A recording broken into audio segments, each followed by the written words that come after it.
Good evening everyone, আশা করি তোমরা সকলে ভীষণ ভালো রয়েছো। আমিও খুব ভালো রয়েছি। আরও একটি নতুন সন্ধে, আরও একটি নতুন ভিডিওর সাথে আমি সঙ্গীতা তোমাদের সাথে। তোমরা দেখছো আমার ইউটিউব চ্যানেল। আমার ভিডিওগুলো যদি তোমাদের ভালো লাগে অবশ্যই লাইক কমেন্ট শেয়ার করে আমার পাশে থেকো এবং আমাকে কমেন্টে জানিও আমার ভিডিওগুলো তোমাদের ভালো লাগছে কি লাগছে না।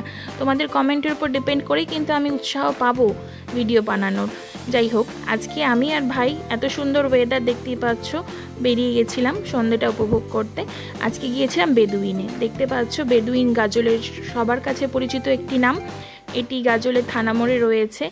আগের আউটলেটের থেকে কিন্তু এই আউটলেটটা আমার কাছে খুব একটা অতটা ভালো লাগেনি। আমার মনে হয়েছে আগের আউটলেটটাই বেশি সাজানো গোছানো ছিল।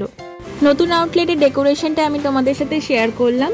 তোমাদের ভালো লাগলে অবশ্যই ভিজিট করতে পারো। আমার কিন্তু খুব একটা আউটলেটটি ভালো লাগেনি।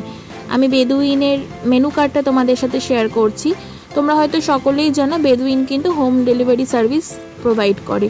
তাই তোমরা কিন্তু মেনু কার্ডটা পজ করে নাম্বারটি কালেক্ট করে নিতে পারো এবং অর্ডার করতে পারো। বেদুইন কিন্তু সর্বদাই ওপেন কিচেন, তাই তোমাদের সাথে ওপেন কিচেনটাও আমি শেয়ার করলাম এবং ভাইয়ের সাথে তোলা কিছু ছবি তোমাদের সাথে শেয়ার করলাম। বেদুইনের সবথেকে ফেভারিট যে ডিশটি আমার মনে হয় চাইনিজ ডিশ চিকেন ললিপপ, যার প্রাইস 200 টাকা, 8 পিসের দাম নাই। আমি সেটি অর্ডার করেছিলাম।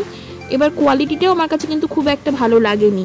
তোমরা চাইলে অবশ্যই অর্ডার করতে পারো। প্রত্যেকবার কিন্তু আমি ভালোই পেয়েছি, এবারই আমার এক্সপিরিয়েন্সটা একটু খারাপ হয়েছে। যাই হোক, thank you so much everyone.